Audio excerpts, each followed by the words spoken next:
Last week, we talked about the life of the Buddha, and we broke it down into sort of three sections. The first 29 years, he lived in the palace. His father didn't want him to be a religious person. His father wanted him to be a military leader, so he kept him in isolation and surrounded by luxury. Then when the Buddha was 29, he snuck out three times. The first time he saw an old person, the second time he saw a sick person, the third time he saw a dead person, or maybe not maybe a different order, but those three things. And he decided he could no longer live in the palace. In the second period of his life, he was a homeless ascetic. An ascetic is someone who denies desires. And he did that for 6 years, studying different traditions. At the end of 6 years, for some reason, and we'll talk about that today, he gave up asceticism. And at that point, he sat down into the Bodhi tree and became enlightened. So we're looking through that story, trying to think our way through it, trying to put ourselves inside the Buddha's mind and think about why he made the decisions that he did. Last week, we talked about why, after having seen those things, he decided to leave the palace. For example, why not just decide to go back inside the palace and never come out again? And to sort of get inside the Buddha's head and see what's going on.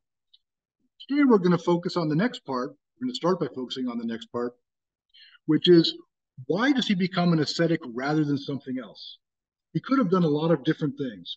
And we're going to try to put you in groups to talk about this among yourselves. The purpose of doing it this way is familiarize yourself with the idea and to practice putting into words thoughts you have in the back of your head that don't usually come out your mouth. And it's just all about practice and listening, and it gets clearer as you do it. So let me get you a little bit started. Why does he become an ascetic rather than something else? Let me give you two possibilities. You can imagine, for example,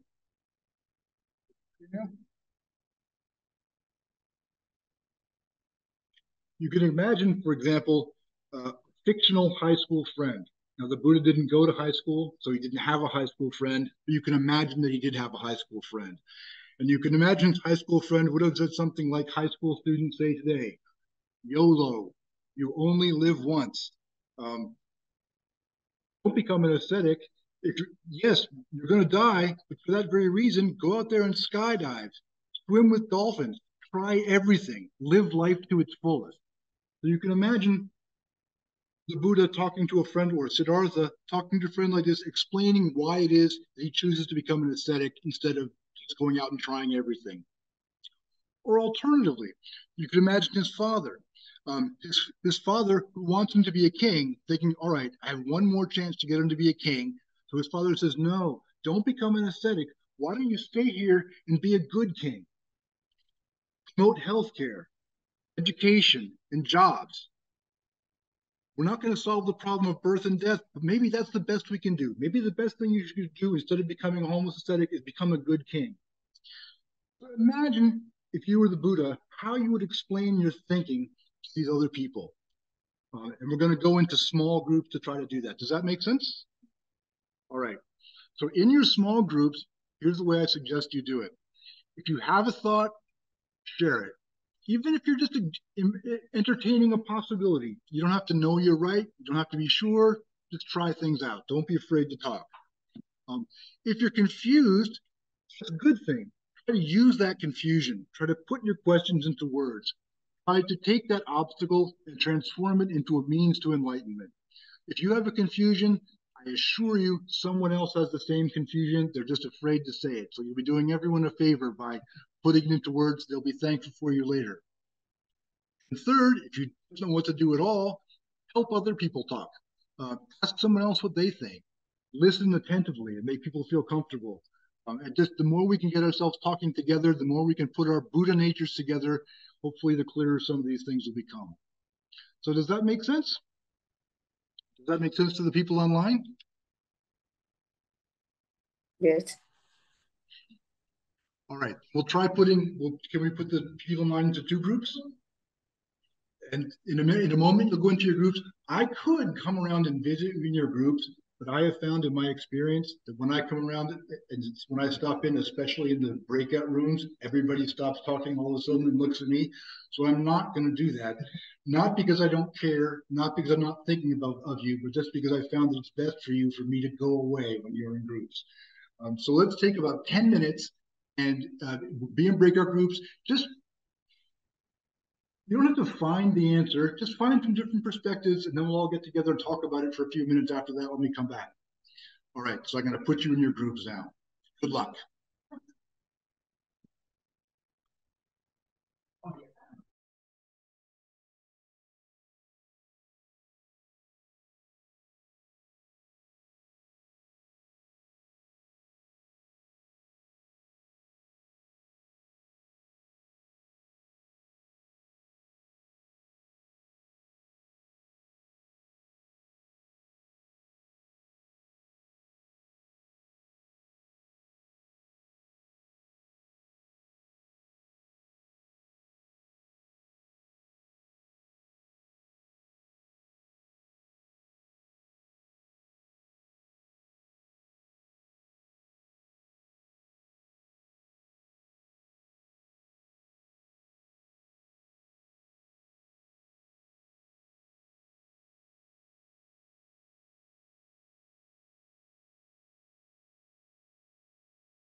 Cannot hear you.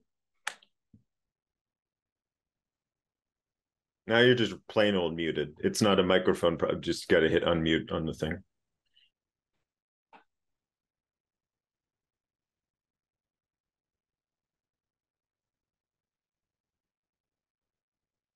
There, I don't. Can you hear me now? Yes. Hello. Thank you, Andrew. You're very much on top of things. Jade, you were nodding your head. How was your group? Can you tell us? Well, we had a very interesting discussion. Uh, I think all of us felt that to a certain extent, the Buddha was so sheltered. He was exposed to it, right?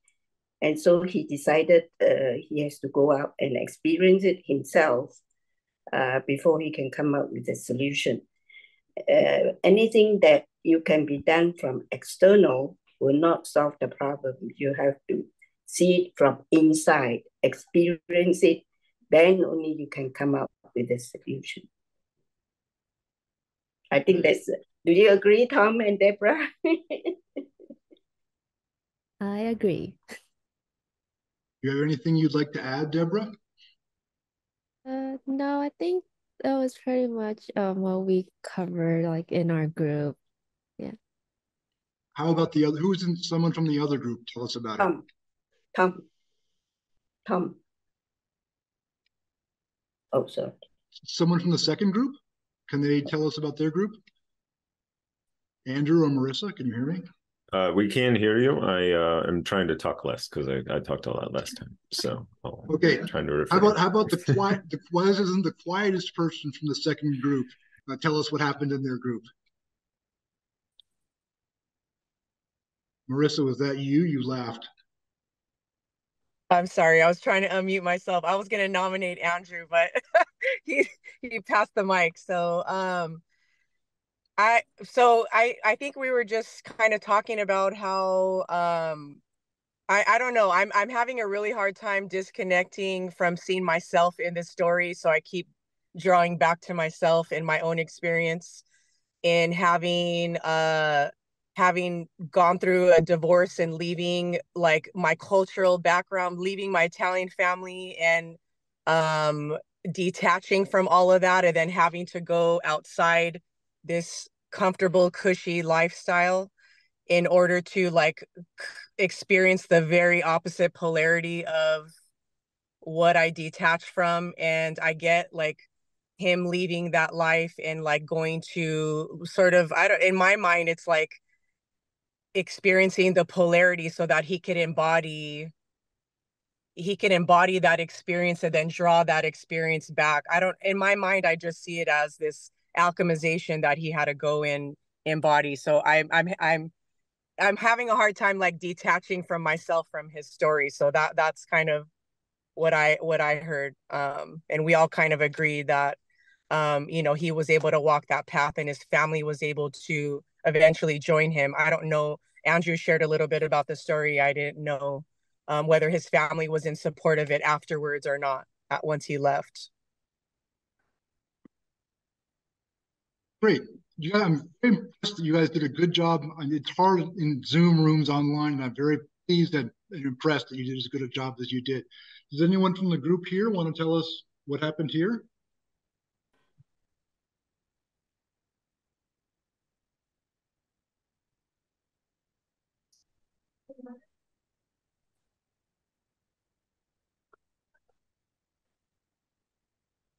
Everyone, my name is Alexander.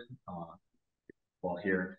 The group, we kind of agreed to a few points. One was that Kama did not leave the palace for any grand or major pursuits. Oh, thank you.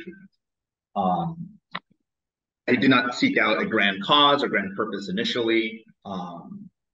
That he might have been more or less disillusioned with not just how the story goes with respect to seeing sick and dead and elderly people, but rather maybe something internal as well that led to his decision to pursue asceticism, as well as that asceticism is a practice that already existed at his time before achieving enlightenment. So it was a kind of path that was perhaps different from just being, inheriting the throne, because if he didn't inherit the throne, then there's some level of rethinking his position as someone who was a Kshatriya, which is, basically the warrior caste member.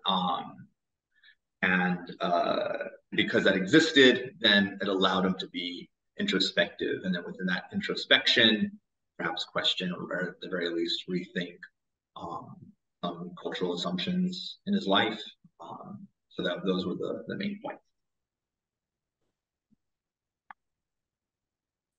That's great. Can you hear me? Can you hear me online? Thank you all very much for doing such a good job. And I'm very impressed and pleased, and I look forward to doing more groups because people can be more active and more involved. Let me share screen again. Get back to our PowerPoint.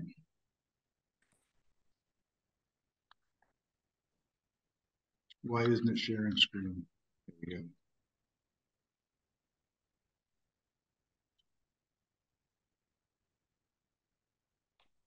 There, now can you see the PowerPoints?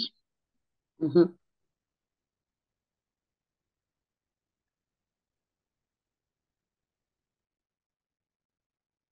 Here's one way of thinking about what he saw outside the palace and why that led him to leave the palace and why that led him to become an ascetic. There's no single answer to this question. This is just one way of thinking about it. It makes sense to me. That what he saw outside the palace was not just a dead body that smelled bad. It wasn't just an old person who looked funny. But what he saw was impermanence and mortality. And these are facts of all of our lives, but they're things that most of us work very, very hard not to think about. So that it wasn't that the shelter of his life misled him, that he didn't see things other people saw. He, in fact, saw more clearly because so many of us spend our whole lives hiding from these things. So that by when he came out of the palace, he saw and confronted death in a way which most of us spend a lot of time avoiding. And one of the things that's so horrible about impermanence is that it shows kind of the unsatisfiability of desire. That desire makes no sense. And I think most of us have a very good intuitive feeling of this, though it's kind of hard to put into words. When someone close to us dies, or when we're confronted with the possibility of our own death, all of our other projects seem kind of pointless and don't really make sense. And I'm not sure I myself could explain why that is exactly, but I think it's a feeling most of us get. So it might be something worth thinking about trying to put into words what the connection is between the fact of impermanence and the futility of desires. But that then explains the next step, if you think about it that way, that if desires can't be satisfied, the alternative is to get rid of desires. So that when he goes out and leaves the palace, instead of becoming a good king, which doesn't get rid of desires, or instead of pursuing all of his desires like his fictional high school friend would recommend, he tries to rid himself of desires. That then raises the third question. After 6 years, the Buddha quit asceticism. Here, let me fix the screen so you can see it properly.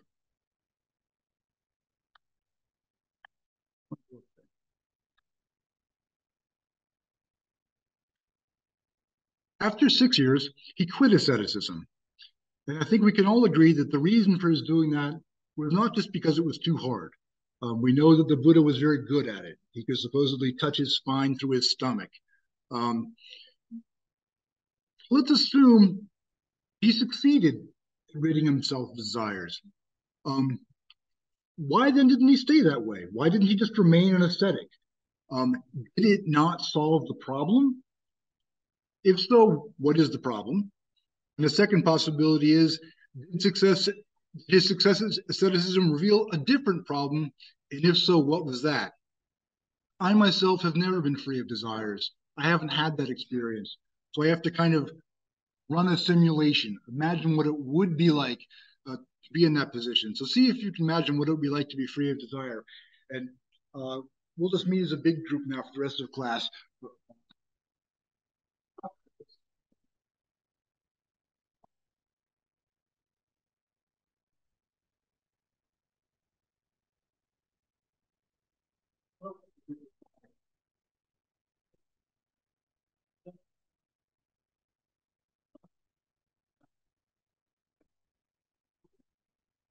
felt more the same for one.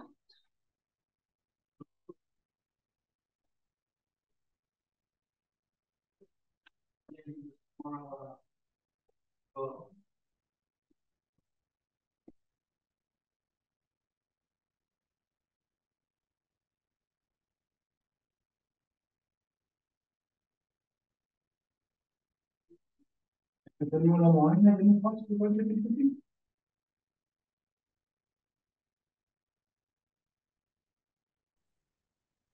Hello. Yes, please. This is Carmela. I feel like to have desires and those experiences associated with those desires is to be human. So perhaps once he kind of, I don't know if it's like a reset or a cleanse or, you know, kind of getting to the other side of that, he felt again like in order to embody his destiny or his, you know, true path, then he would need to go back to that being human, being one with the others, essentially, if that makes sense. Does anybody else want to expand on that or ask further questions? I can talk. Please. Well, I mean, we know the end of the story, and so the end of the story is that he realized the problem was our attachment to all these things. That it wasn't the things themselves, it wasn't death itself, it wasn't old age or sickness, or even all of our material possessions. The real problem was that we become so attached to all these things, thinking that everything is going to be permanent. Permanent for us. We will always have our apartment. We'll always have our collectibles. You know, we will never not be with our Buddhas. I mean, all these things become what obsess us. We become obsessed with owning these things. When we get sick, we become obsessed with our own sickness because we won't let go. It's the same with our material things.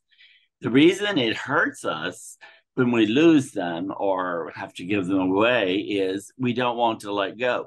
Well, it's the same with the body, you know. In our minds, we must know that the body is going to die and we're going to leave it, but we won't give up. We won't just silently and patiently go, you know, to the wings of death, whatever that leads to. So, I mean, it is, you know, I mean, the whole story we know already is detachment. We have to detach from all these things.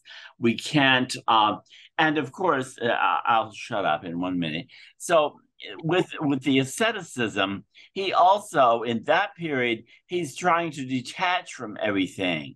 But he realized, I think he had a realization that there was, that wasn't the solution because all those things are still going to be there. He might be detached, but all those issues that he saw when he left the palace, the poverty, the old age, the sickness, the death, all of those things would exist for others. So I think he was, anyway, I have to shut up. He was like a teacher at heart. And when he had these realizations in his deep, you know, meditations, he had almost a compulsion to share these learnings with the world. And that's how we got the beautiful sutras. I shut up. You said we all know how the story ends, but of course, he didn't know how the story ended. I'm interested by the connection you made. Ralph said he realized that the desire to have no desires is still a desire.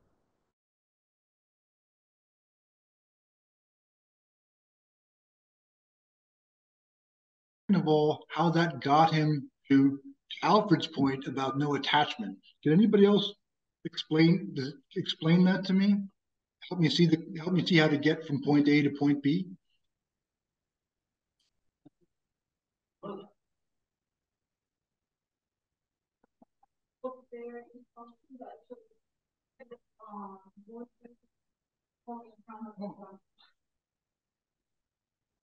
Here, we have a volunteer.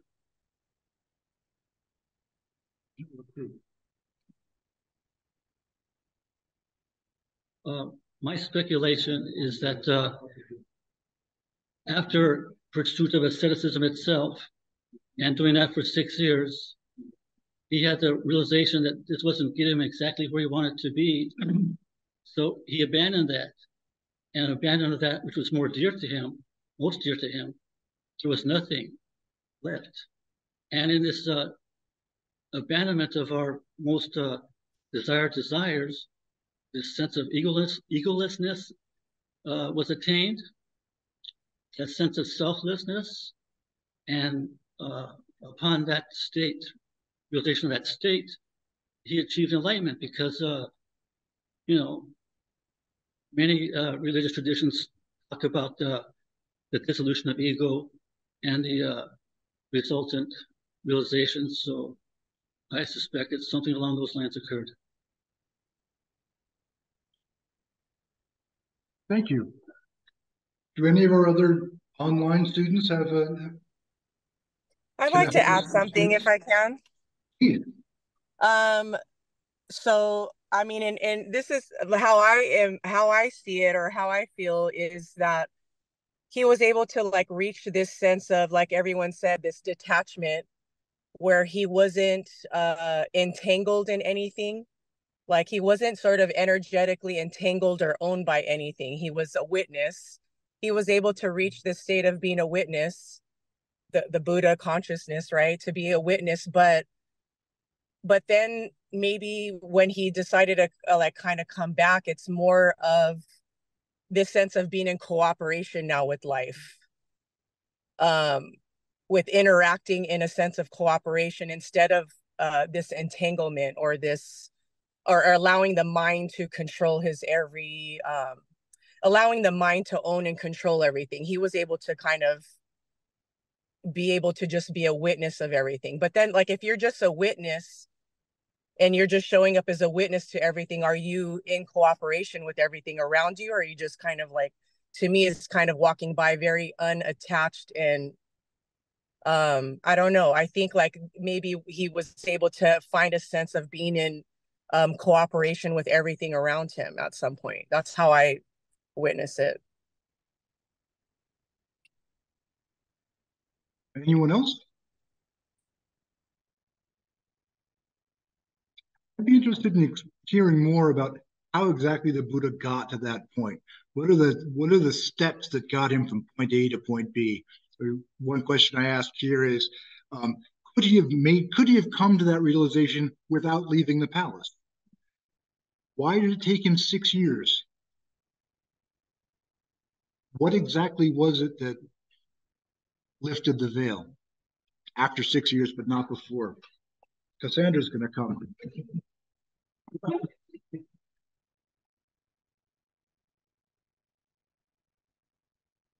When my thinking and how he got from point A to point B comes from my background as a political science major. And I think when you're in a palace, there's a lot of politics involved, and everybody wants to be friends with the prince because they need something from him. And at the same time, the Buddha, the prince, needs to be friends with everybody else there because he needs something from them. So when he took this path of completely letting go of all material things and he didn't have any desire, I think the friendships that came out of that were more meaningful because he didn't expect or try to manipulate someone or try to be friends with them because he needed something from them, and he had nothing to give these people, so they in turn could just see him for who he was and not want any type of princely reward bestowed upon them. So my thinking is more like Ralph said a really good quote, that asceticism was a path for him, not a goal. And that path, the absence of desire, led him to create meaningful friendships or meaningful connection that allowed him to end his asceticism. Don't leave yet. Oh. The question is, his experience as an aesthetic wasn't so much foodlessness, but the isolation. Yeah, I think that because he belonged to everybody else when he was a king and he didn't have his own person, just being able to go into himself and just relax, create, after, maybe it took him 6 years, could have been shorter, could have been longer. He was able to move on when he felt he was himself again. Well, that's fascinating to me. What do other people think was and I want to hear from someone online who's been quiet so far. What do people think was the important aspect of those 6 years as a homeless ascetic? Was it the deprivation of food and comfort? Was it the isolation from other people? What do you think about that experience was it that taught him so much? Someone who's been quiet online so far, because there's some of you we haven't heard from.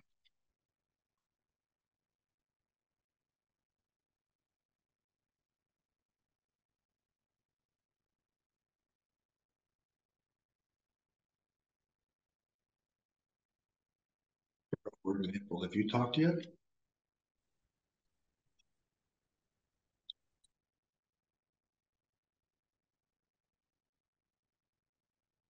Okay, well, Andrew has been nobly restraining himself. So, let's hear your thoughts on what do you think it was about that experience in those 6 years that taught the Buddha what he learned? I'm sorry, were you asking me then, or? Yes, asking you, or your okay. Thoughts on that? Well, to be honest, the answer I find most compelling is kind of sectarian and outside of the realm of exactly what we're talking about. So I'm trying to refrain from doing that. But I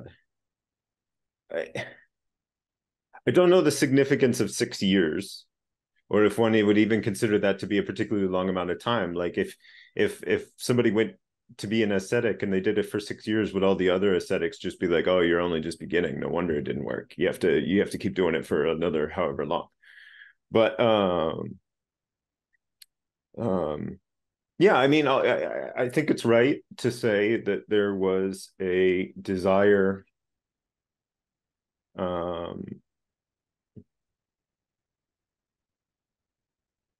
okay, well, I find the idea, which is sort of related to the Lotus Sutra, that all of these stories are skillful means of teaching. Like they're supposed to take away some sort of moral or some idea from these stories, that the figure has attained enlightenment previously, and is using these as teaching exercises. And in that regard, I think that there's value in pursuing this path, this heavy asceticism, in order to be able to then turn around at the end of it and say, see, it didn't really work. We haven't dispelled suffering. We certainly haven't, as has been mentioned, dispelled suffering for other people. Like, regardless of how good he was as an ascetic, I'm really not even that good at the middle way. So I'm really not very good at being an ascetic. I need some help here. I need to continue to reference, I guess, the Lotus Sutra, that city that is brought into being halfway along the path. I need something that I can actually like attain in order to be assisted. And perhaps it's very selfish to just speak of just me, but I cannot imagine I am the only being swirling around in samsara that needs that.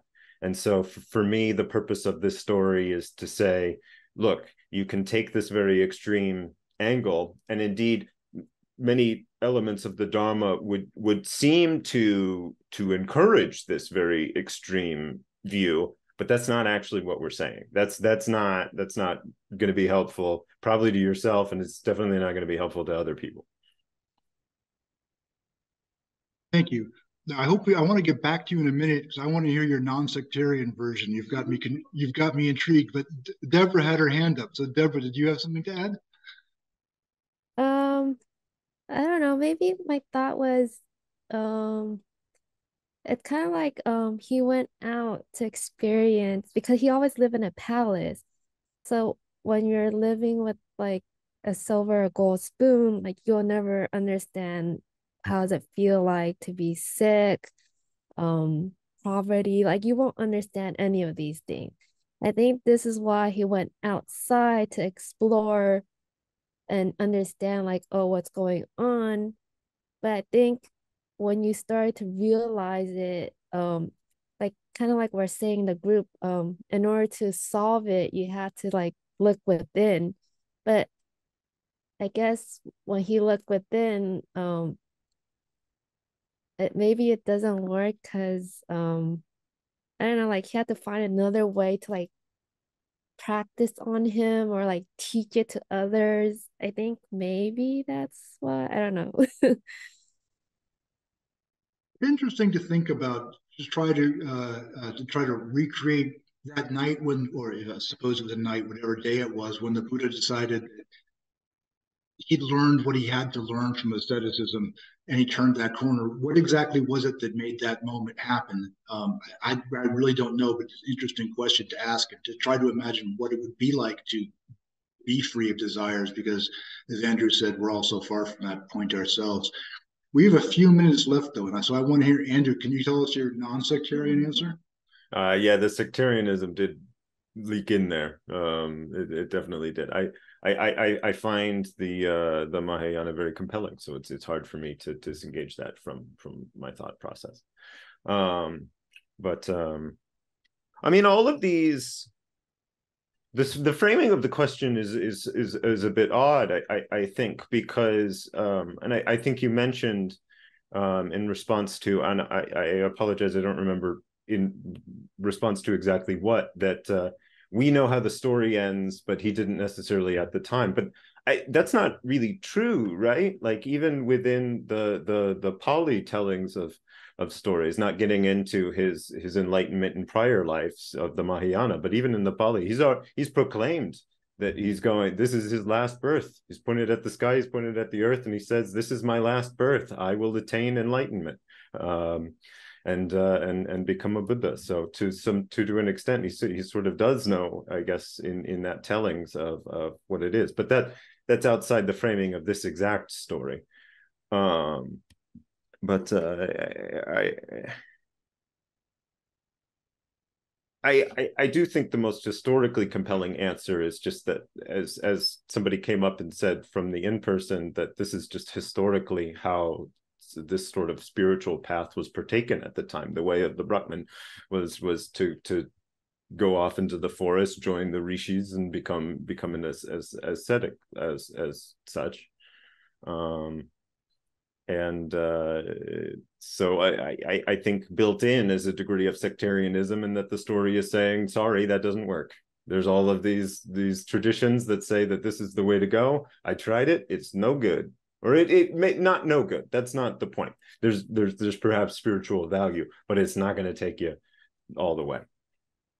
And a dissatisfaction with that, I think, is what ultimately leads to him turning away from that path. It's not doing what he's trying to do. It's not really answering to suffering, why suffering occurs.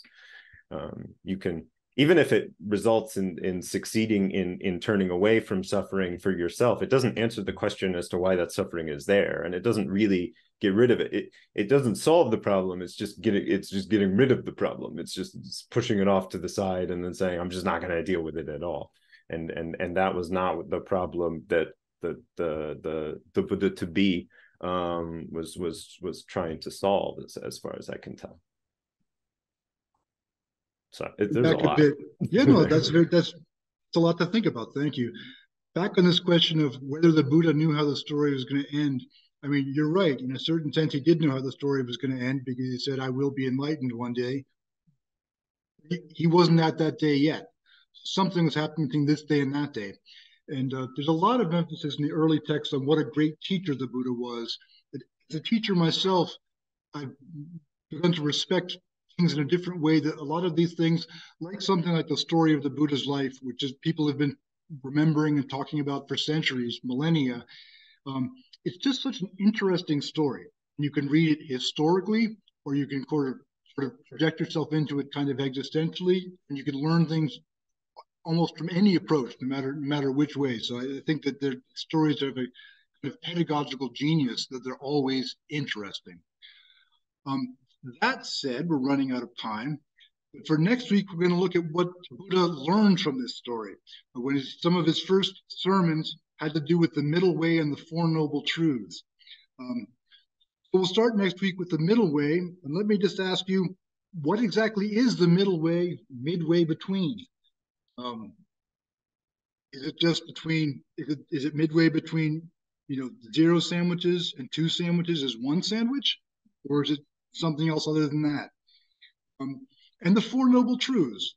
Why are there 4 of them? Why not just 3? Could we do away with the first noble truth? How do they fit together and what do they mean? I think it's very helpful to imagine explaining these things to non-Buddhists, to someone who doesn't already understand and already agree with these things. How would you put into words the idea that existence is suffering? What do you mean by that exactly? And think about how these conclusions related to his experience. How did his experience as an ascetic teach him these lessons? Or did he just come out of the blue, out of nowhere after asceticism ended? So those things to think about. We'll talk about those next time. Once again, I'm very, very impressed at how well you guys did in groups. I know that's hard, especially on Zoom. So thank you very much and congratulations. And are there any last questions? Cassandra has a quick question.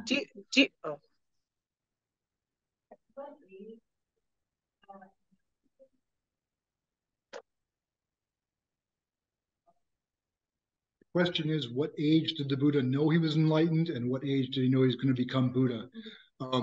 There are different versions of that. The standard version is he sort of knew all along, knew from birth.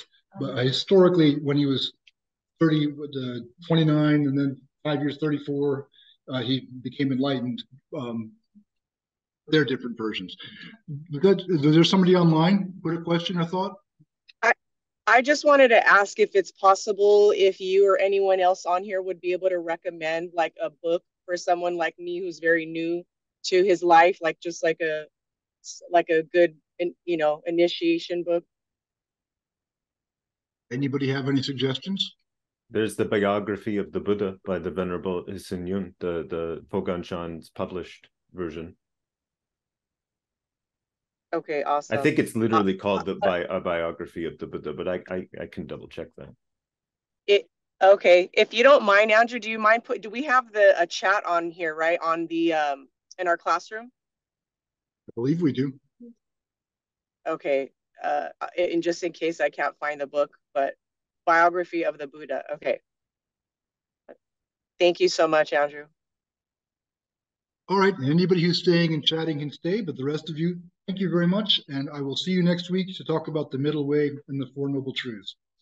Bye-bye.